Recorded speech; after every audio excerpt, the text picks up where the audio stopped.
Autism awareness series में आज हम एक कॉमन प्रॉब्लम जो फेस करते हैं पेरेंट्स जनरली 90% लोग तो फेस करते हैं कि बच्चों में चिड़चिड़ापन, इरिटेशन का नेचर कुछ दिन ठीक रहते हैं, फिर उसके बाद चिड़चिड़ापन उनमें आ जाता है, चिड़चिड़े हो जाते हैं और जो इम्प्रूवमेंट दिख रही होती है धीरे धीरे वो लगता है कि अब ख़त्म हो गया, फिर से पहले की तरह सारा बिहेवियर वापस आ गया। मतलब बच्चे में जो प्रॉब्लम थी उसी तरह का फिर से ये हो गया, तो मतलब रिवर्स हो गया। सीधी सी बात समझिए कि जो पहले प्रॉब्लम थी वैसे ही कुछ फिर से दिखने लगा।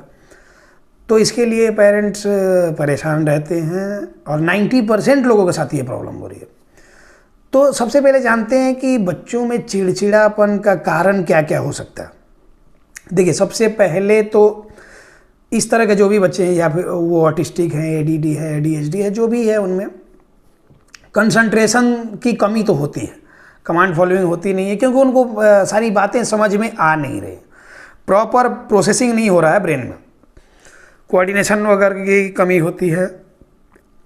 तो इसमें अब वो एक तो बात को वो समझ नहीं पा रहे हैं, प्रॉपर प्रोसेसिंग हो नहीं पा रही है, तो जो बात आपकी वो सुन रहे हैं प्रॉपर प्रोसेस हो के अब उसका रिप्लाई प्रॉपर नहीं कर पा रहे हैं। कभी कभार कुछ बच्चे बोलना चाहते हैं, स्पीच डिले है या फिर स्पीच की प्रॉब्लम है, बोल नहीं पाते हैं, अपनी बातों को जाहिर नहीं कर पाते हैं, उसकी वजह से इरिटेशन होती है।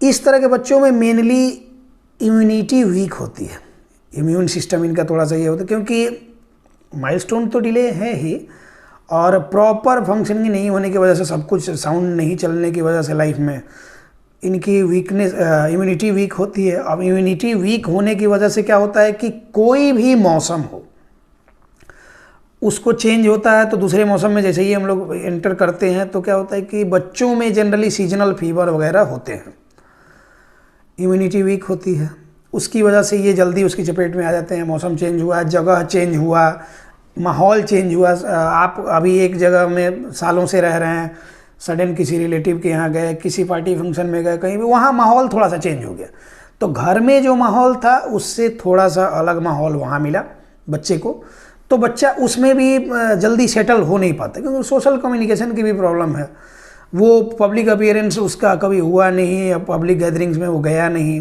तो इसकी वजह से भी उसको प्रॉब्लम होती है। तो एक तो हो गया कि इम्यूनिटी वीक है, उसकी वजह से होता है। सडन जगह चेंज हो गया, सडन वो परिवेश चेंज हो गया, उसकी वजह से भी इरिटेशन होती है। अब मेनली क्या होता है कि जैसे ही मौसम चेंज होता है तो सीजनल फीवर वगैरह सबको होता है। अभी के टाइम में तो अभी जो कभी सर्दी, कभी गर्मी, कभी फिर मौसम ठंडा हो जाता है, कभी गर्म हो जाता है, तो दोनों सर्द गर्म, तो इसमें जनरली वही सीजनल फीवर वगैरह, सर्दी खांसी वगैरह, और ये 6-7 दिन का समय लेता है। हम लोग में इम्यूनिटी सही है, सब तरह से सही चल रहा है, खाने पीने सब का प्रॉपर ध्यान रख रहे हैं, फिर भी हम लोग में भी ये होता है कि एक सप्ताह तक, अभी पिछले 1 सप्ताह पहले मुझे ही ये हुआ कि सर्दी हुई और गले में लगे कि थूक घोंटेंगे तो वो भी अटकने लगता था। दवा तो कोई नहीं लिया, क्योंकि समझ रहे हैं कि हाँ दवा इसमें लेने की जरूरत नहीं, कभी कभार होम्योपैथिक दवा ले लिया तो ले लिया, लेकिन वो समय पूरा करके 5-6 दिन का समय लेके ही ख़त्म हुआ।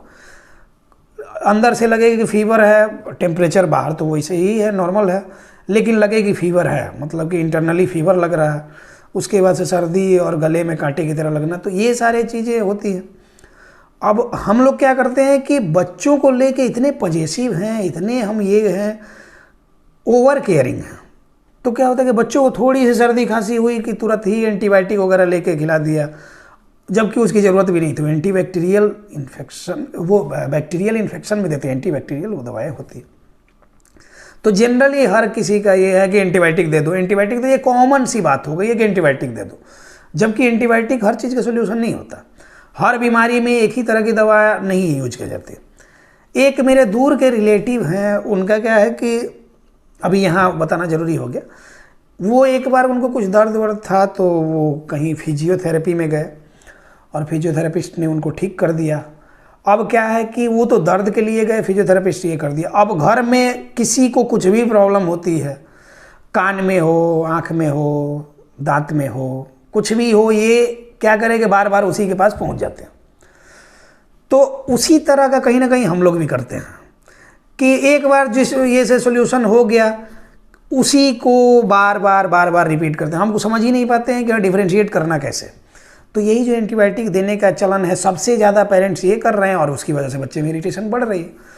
और फिर एंटीबायोटिक दीजिएगा, वो इम्यूनिटी एक तो वीक थी ही और वीक हो गई, अब वो कमज़ोर हो गया। अब जाहिर सी बात है कि बॉडी में ताकत नहीं मिल रही है तो किसी भी बात पे गुस्सा आता है।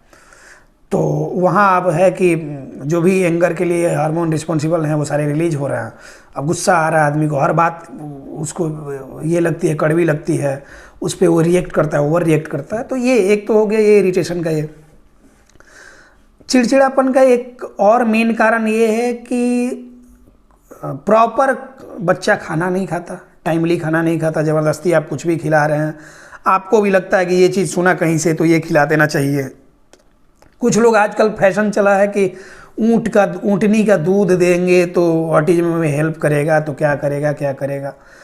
अब हमेशा बोलते हैं कि सिर्फ वीडियो देख के, वो वीडियो बनाने वाला उसको कुछ पैसा मिल रहा है, उसके लिए कुछ भी बक रहा है तो वो देख के सिर्फ, और आप ऊँटनी का दूध लेने चल देते हैं। तो ऊँटनी का दूध अगर ओरिजिनल मिल जाए तो चलिए ठीक है, मान लिएगा थोड़ी देर के लिए कि इफेक्टिव होता है।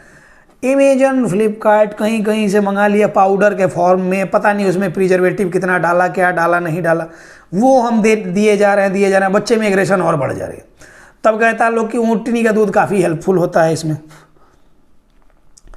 तो ये सारी चीज़ें होती हैं। तो अब क्या है कि इसकी वजह से क्या होता है कि प्रॉपर खाना नहीं खाने की वजह से, प्रॉपर डाइजेशन का प्रोसेस नहीं होने की वजह से बच्चों में होती है कॉन्स्टिपेशन। अब कॉन्स्टिपेशन बच्चे में अगर होगी तो जाहिर सी बात है कि आपका अगर एक दिन पेट फ्रेश नहीं होगा तो दिन भर आपका मूड फ्रेश नहीं रहेगा, आपका मन खिन्न रहेगा, आप चिड़चिड़े रहेंगे। तो आप अपने ही से रिलेट कीजिए ना कि उसी तरह अगर बच्चे का भी पेट फ्रेश नहीं रहेगा तो चिड़चिड़ा रहेगा ही रहेगा। तो उसके लिए ज़रूरी है कि सही डाइट फॉलो करना। सही डाइट फॉलो करना मतलब कि नॉन वेज तो बिल्कुल भी नहीं देना। बहुत सारे लोग बोल रहे हैं कि नॉन वेज देंगे तो बॉडी में ग्रोथ होएगी, बॉडी ये होगा, कुछ भी नहीं होना। आप वेजिटेरियन हैं, हम प्योर वेजिटेरियन हैं, अपनी बात करें तो कहाँ किसी के से मेरी बॉडी कम है। मेरे साथ वाले जो नॉन वेजिटेरियन मेरे फ्रेंड्स जो हैं, कलीग्स जो हैं, जो भी हैं, तो उनसे कम थोड़े है मेरा बॉडी, उनसे कम ताकत थोड़े है मेरे में। तो वेजिटेरियन डाइट दें तब तक तो ये करें दें जब तक कि बच्चा ठीक नहीं हो जाता। बच्चा आपका ठीक हो जाता है उसके बाद आपको जो मन करना है दें, लेकिन तब तक के लिए वो सब चीज़ें ना दें कि ऐसी चीज़ें दें खाने में कि जो इजीली सुपाच्य हों, जल्दी डाइजेस्ट कर जाएं, तो उसका गट हेल्थ प्रॉपरली फंक्शन करे, तब जाके बच्चे में सही ग्रोथ हो, फिजिकल और मेंटल दोनों। तो ये चीज़। अब रही बात कि कुछ और कारण इसमें इंक्लूड करते हैं कि एलोपैथिक मेडिसिन्स हमेशा ही नुकसान करेंगे बच्चों में या फिर एडल्ट में भी करेंगे, जब तक इमरजेंसी ना हो एलोपैथी में ना जाए। क्योंकि इसमें जो भी दवाएं दी जाती हैं वो एक प्रॉब्लम अगर आपको है, एक वीडियो में मैंने बताया भी था कि अगर आपको कॉन्स्टिपेशन है तो आपको कॉन्स्टिपेशन ठीक करने के लिए दवा दिया जाएगा डायरिया का। मतलब जो प्रॉब्लम है उसको ख़त्म करने के लिए एक दूसरी प्रॉब्लम क्रिएट की जाएगी। तो ये चीज़ क्या होगा कि अब नेक्स्ट टाइम में जब आपको कॉन्स्टिपेशन होगी तो वो सीवियर फॉर्म में, तो इसीलिए कभी भी होम्योपैथी में, अभी एलोपैथी में तो नहीं जा, होम्योपैथी में, आयुर्वेद में या फिर घर पे ही इतना सारा मैनेजमेंट हो सकता है, डाइट से, सप्लीमेंट से मैनेजमेंट हो सकता है। कॉन्स्टिपेशन है तो बढ़िया से आप रूटीन थोड़ा सा सही करें ना, रूटीन सही कर लेंगे तो ऐसे ही ठीक हो जाएगा। हमको याद है कि अभी बचपन की ही बात है, अभी याद भी है, 5 साल 6 साल के होंगे लोग, तो अगर हम लोग को फीवर लगता था तो वो मंगरेला बोलते, अजवाइन के साथ एक मंगरेला, उसको कलौंजी भी कुछ लोग बोलते हैं, तो मंगरेला घोल के सिलबट्टे में पीस के और वो पिला दिया जाता था, फीवर उतर जाता था। तो ये घर का मैनेजमेंट है और ये आयुर्वेद की चीज़ें हैं, ये आपको जानना चाहिए। खैर अभी सब लोगों को पता भी नहीं होगा, वीडियो देख के आप लोग नहीं कर दीजिएगा, नहीं तो बच्चा उल्टी करने शुरू कर देगा। हम लोग कुछ भी ये कर लेते थे, हम लोग अभी भी क्या करते हैं कि 15-20 नीम का पत्ता एक बार में चबा लेंगे, नीम का छाल ये करके उबाल के पी जाते हैं अभी भी। अगर लगे कि स्किन में कोई प्रॉब्लम है तो बस वो कर लेते हैं, नीम की दातुन कर लेते हैं, आंवला एक दिन में 2-3 कच्चा चबा जाते हैं। तो ये चीज़ें धीरे धीरे आदत डालने से होती है, तो कोई प्रॉब्लम नहीं होती, कभी दवा लेने की ज़रूरत नहीं पड़ती, हमेशा ऐसे ही हैं। कभी कभार सीजन में हम लोग भी चपेट में आते हैं, लेकिन क्या है कि ये घर हाउस होल्ड जो ये हैं चीज़ें हैं, घर में ही जो आयुर्वेद वाली चीज़, आयुर्वेद क्या जो नेचुरल चीज़ें हैं उन्हीं से अपना मैनेजमेंट भी कर लिया। और इससे ठीक भी हो जाते हैं, इम्यूनिटी भी बरकरार रहती है, स्ट्रांग रहती है। तो यही सब कारण हैं कि बच्चों में चिड़चिड़ापन है, और एक्सेस उनको स्क्रीन टाइम भी हम कर देते हैं, उसकी वजह से भी उनमें चिड़चिड़ापन होता है। इन सब बातों पे आप ध्यान देंगे तो यही बेसिक चीज़ें हैं, बेसिक चीज़ों पे ध्यान दीजिए, बच्चा आपका ठीक रहेगा, कोई प्रॉब्लम उसको होगी ही नहीं।